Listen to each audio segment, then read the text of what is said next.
Most people overlook the humble 10-cent coin, but what if we told you some of these small silver pieces could be worth hundreds or even thousands of dollars? In this video, we reveal the 3 rarest Australian 10-cent coins that collectors are desperately hunting for. From minting errors to limited releases, these coins are hiding in plain sight, maybe even in your pocket right now. We'll break down what makes each coin so valuable, how to identify them, and how much they're really worth today. Whether you're a coin collector or just curious about what's in your spare change, this video might make you look at your 10-cent coins in a whole new way. The Australian 10-cent coin is one of the most fascinating pieces of modern currency in the Southern Hemisphere because it combines history, artistry, culture, economics, and national identity into a single small disc of metal that passes through the hands of millions of people every single day, yet behind this humble coin lies a story that stretches across centuries from the earliest days of British colonization of Australia through the Federation of the Australian States in 1901 and, finally, into the great transformation of the mid-20th century when the country moved away from the old system of pounds, shillings, and pence and embraced the decimal system, a reform that forever changed the nation's currency and gave birth to the 10-cent coin we know today. To understand the Australian 10-cent coin, you must first travel back to the origins of Australian money itself in the late 18th century, when the British established a penal colony in New South Wales in 1788. At that time, there was no official local currency, and trade was carried out using bartering foreign coins and even rum as a form of payment. As the colony grew, it became clear that a stable coinage system was necessary, and Britain began supplying coins, but shortages persisted, and by the early 19th century, the famous holy dollar and dump were created from Spanish silver coins to fill the void. This improvisation was the first true Australian currency, and it laid the foundation for a national monetary identity that would eventually evolve into the 10-cent coin. As Australia progressed into the 19th century, gold discoveries in the 1850s transformed the economy, and gold sovereigns and half-sovereigns circulated widely. But all of this money was based on the British pound system, which divided currency into pounds, shillings, and pence, a confusing and cumbersome system for ordinary Australians by the time of Federation in 1901, when the colonies joined to become the Commonwealth of Australia. The question of currency reform was already on the horizon, yet it would take more than 6 decades before decimalization would finally arrive. And when it did, the 10-cent coin was born. The year 1966 was a turning point in Australian history. It was the year the nation officially abandoned the old imperial system and introduced decimal currency under the new system. The Australian dollar replaced the pound with $1 equal to 100 cents. The 10-cent coin replaced the old shilling, and because of this connection, it carried not just monetary value, but also symbolic continuity, linking the past with the future. The coin was struck from copper-nickel, giving it a bright silvery appearance and measuring 60 millimeters in diameter, weighing 5.65 grams. It was designed to be practical, durable, and instantly recognizable in circulation. But the most striking feature of the Australian 10-cent coin is its design on the obverse side. You find the portrait of Queen Elizabeth II. As Australia is part of the Commonwealth, her likeness has appeared on all coins since decimalization, though her portrait has been updated several times to reflect her age at the time of each redesign. The reverses of coins, however, were uniquely Australian, and the 10-cent coin is adorned with an extraordinary creature, the lyrebird designed by Stuart Devlin, the goldsmith and jeweler appointed as the first official Australian coin designer. In 1963, the lyrebird was chosen because of its distinctive tail feathers that resemble the shape of a lyre. An ancient musical instrument, Devlin's depiction captures the elegance and complexity of this bird that is found in the forests of southeastern Australia. The lyrebird itself is an icon of Australian wildlife, famous for its incredible ability to mimic sounds from chainsaws to camera shutters to the calls of other birds. The decision to place this bird on the 10-cent coin was more than decorative. It was a statement about Australia's unique environment, its deep connection to nature, and its determination to project a national identity distinct from Britain and other former colonial powers. Devlin's design has endured for decades, becoming one of the most recognizable images on Australian currency. Over the years, the Australian 10-cent coin has seen very little change compared to other denominations. Its size, metal content, and reverse design have remained largely consistent since 1966, but the obverse, portraits of Queen Elizabeth II, have evolved.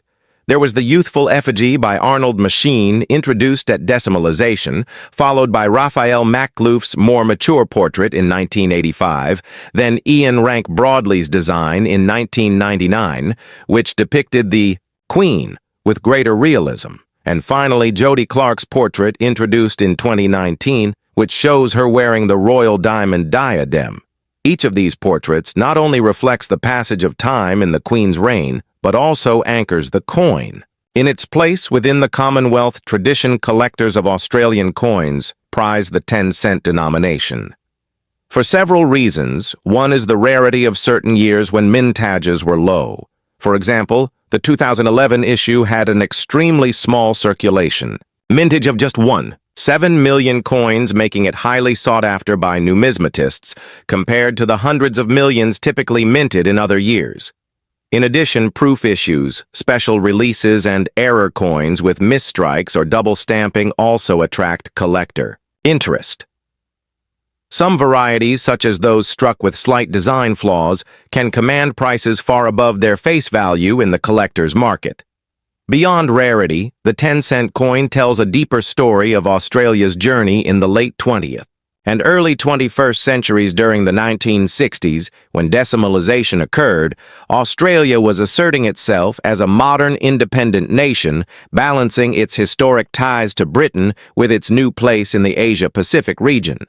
The coinage reflected this transition by retaining the monarch on one side and distinctly Australian imagery on the other. The 10-cent coin thus became a pocket-sized ambassador of national identity, reinforcing every day to millions of citizens the idea that Australia was unique, resilient, and forward-looking. As decades passed, inflation reduced the purchasing power of the 10-cent coin, but it never disappeared from circulation.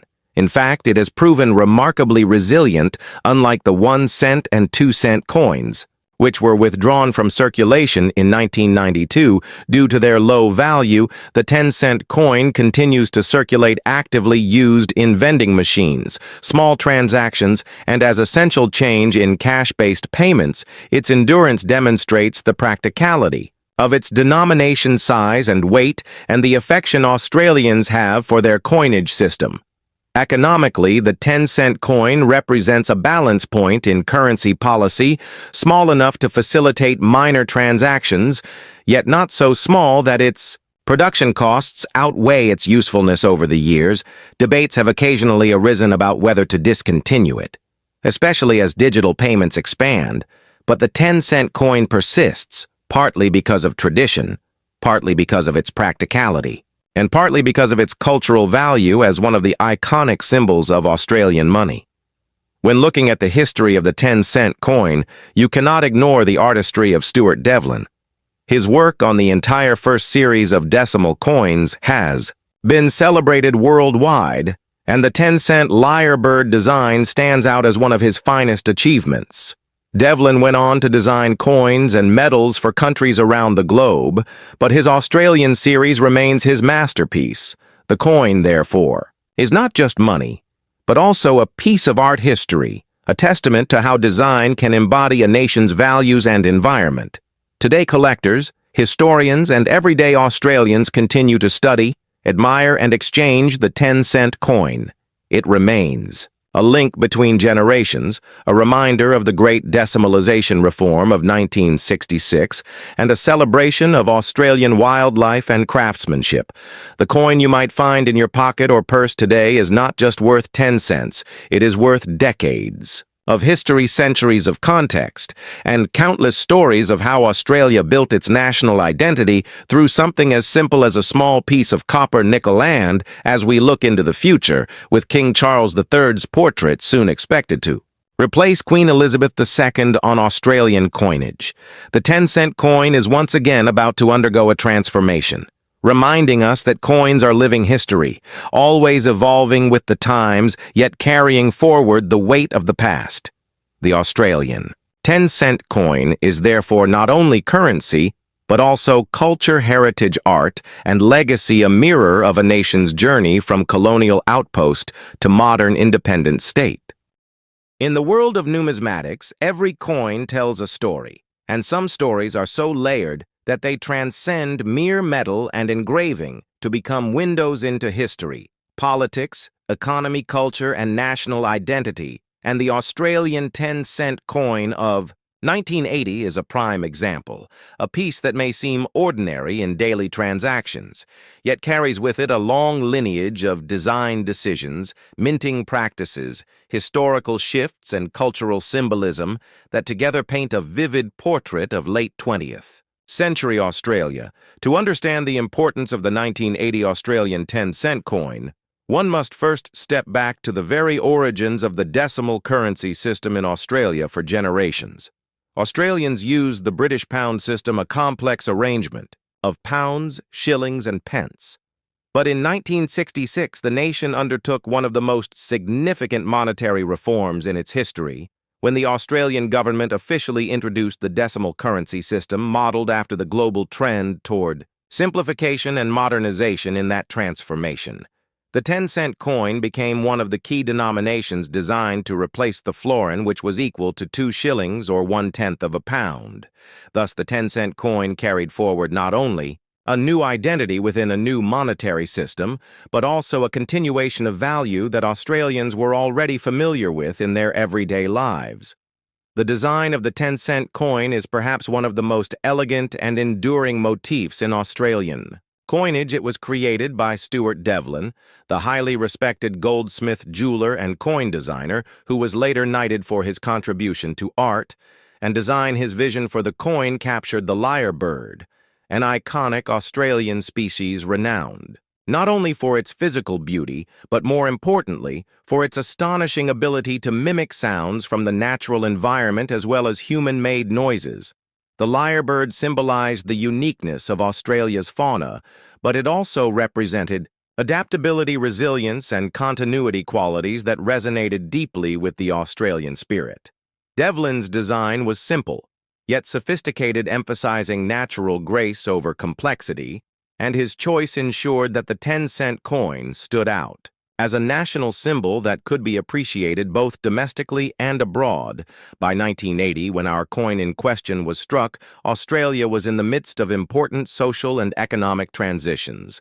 The decade was defined by challenges of inflation, changes in industrial productivity, debates over cultural identity, and an evolving relationship with global markets. Coins struck in that year, including the 10-cent piece, carry the mark of this context.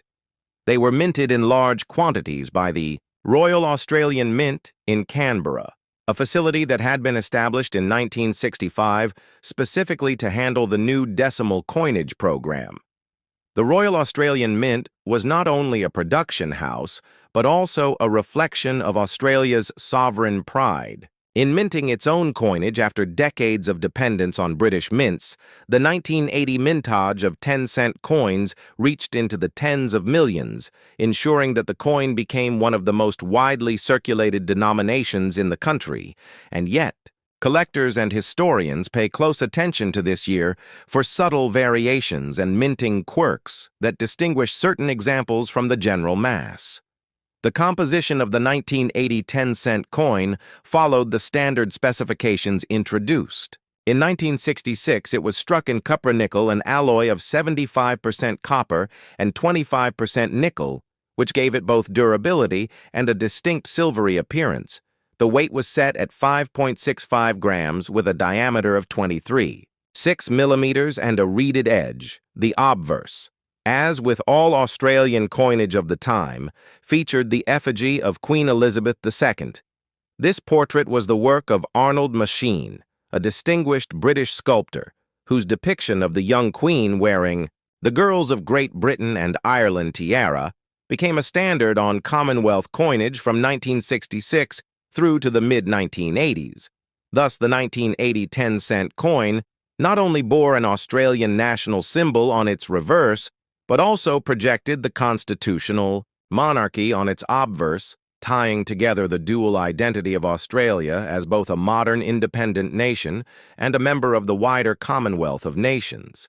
The 1980 10-cent coin's story deepens when we explore its role in commerce and everyday. Australian life coins are more than tokens of value. They are the silent companions of daily exchanges, whether used to buy a newspaper ride, a bus, pay for a phone call, or hand to a child for a treat. The 10-cent coin was omnipresent and reliable.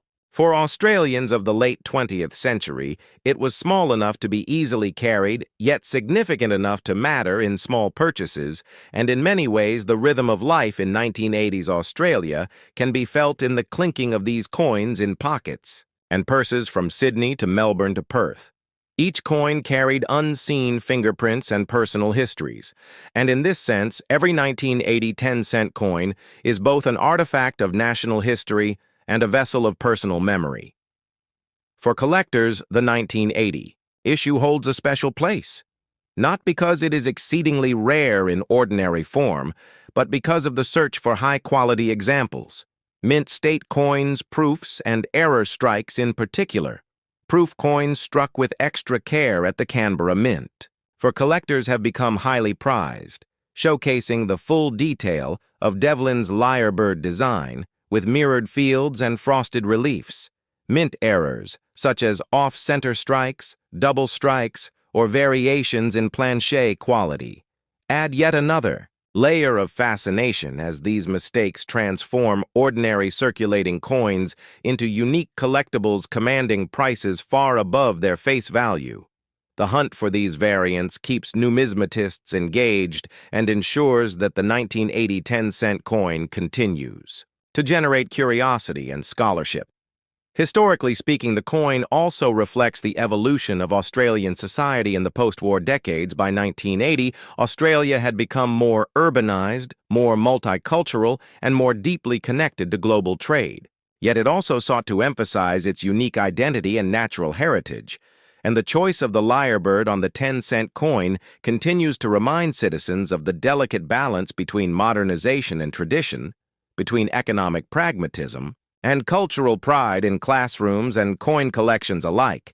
The 1980 10-cent piece becomes a teaching tool, a reminder of the 1966 decimal reform, a lesson in design symbolism, and even a way of discussing the monarchy's presence on everyday objects. The broader legacy of the 1980 10-cent coin extends to its role in shaping how Australians viewed their own coinage over the decades. The design has remained virtually unchanged, a testament to its timelessness in a world where many nations repeatedly alter their coinage. The enduring image of the lyrebird is proof of the design's strength.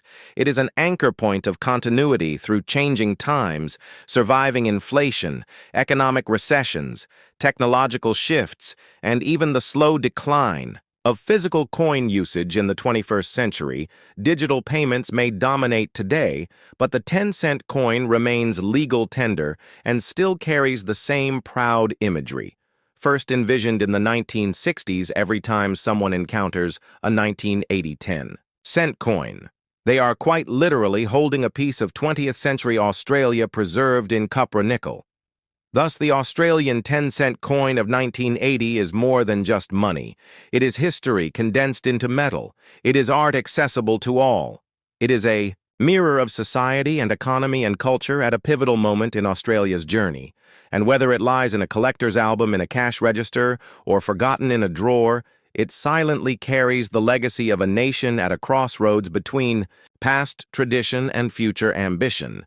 And that is why, when we hold the 1980 10-cent coin, we are not just holding a coin, we are holding a story.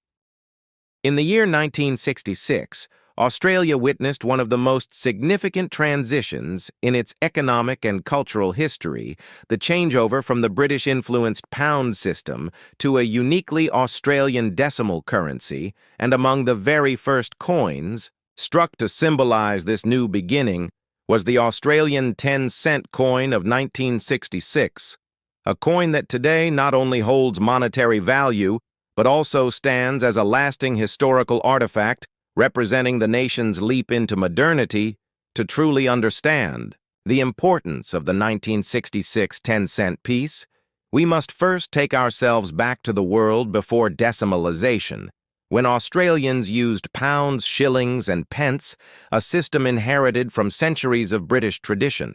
It was a system that, though functional, had grown increasingly outdated and cumbersome as global trade and the influence of modern economies advanced. Many nations had already shifted toward decimal currency systems that made calculations simpler and more efficient, and Australia, in the mid-20th century, realized that if it were to thrive economically in a modern world, it needed to abandon its old ways.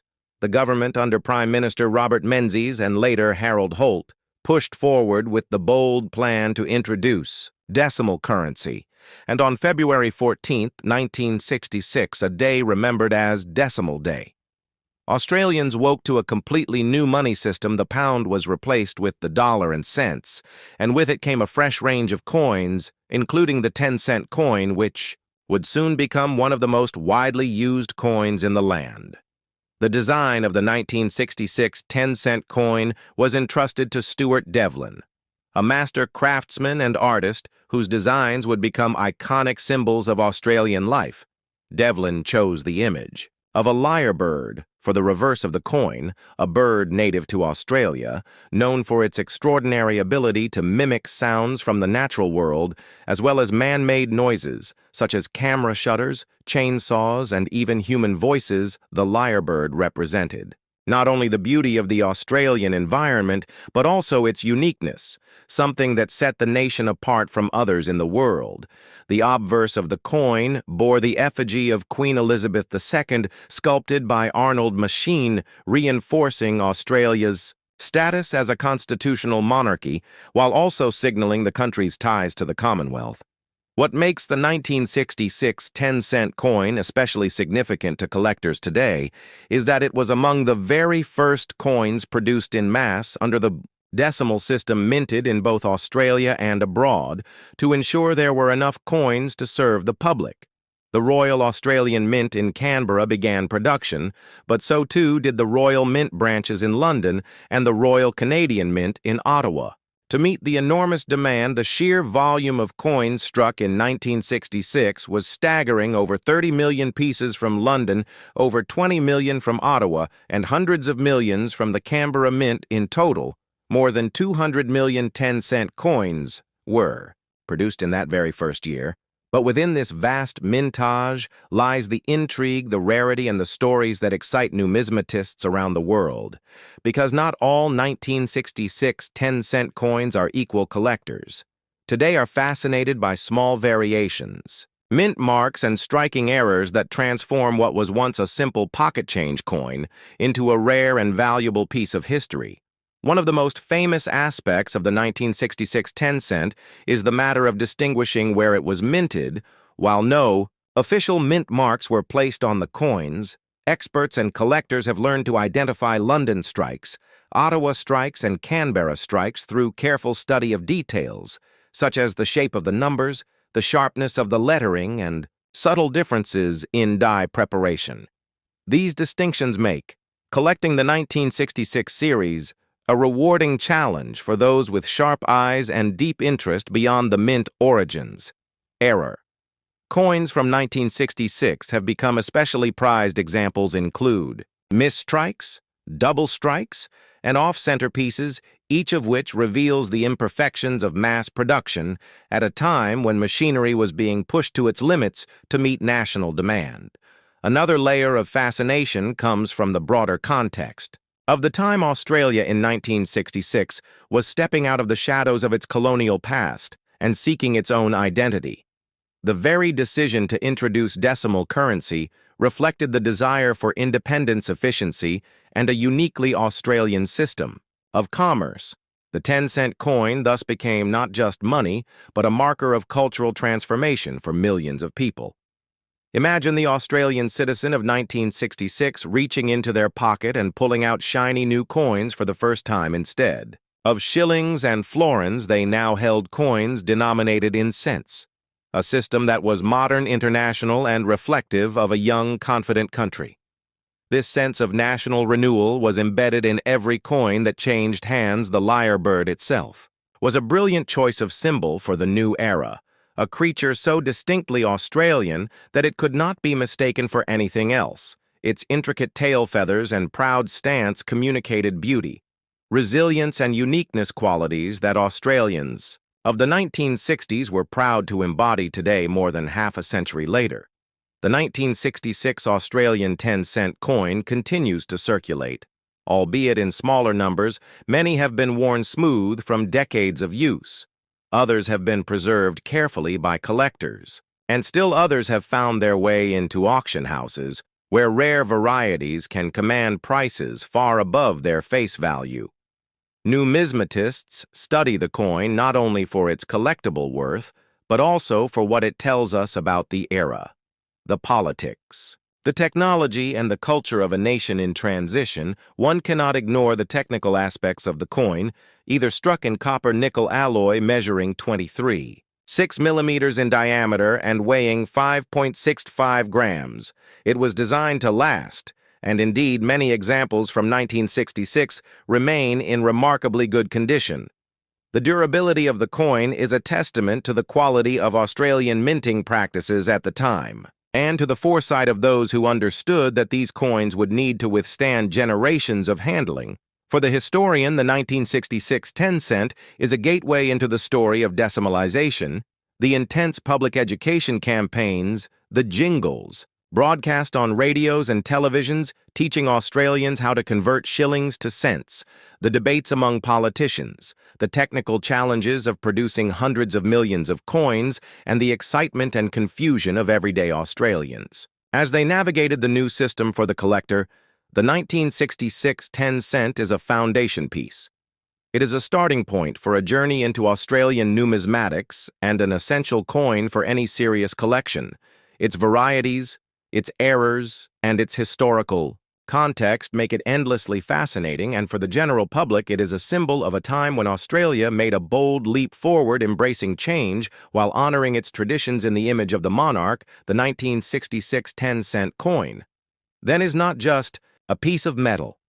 It is a story, a history lesson, and a cultural artifact, all rolled into one, from the bustling minting floors of Canberra, London, and Ottawa to the pockets of millions of Australians, from the debates in Parliament to the jingles on the radio, from the intricate lines of the lyrebird's tail feathers to the quiet dignity of Queen Elizabeth's portrait. This coin carries within it the voices of a generation and the spirit of a nation in transformation.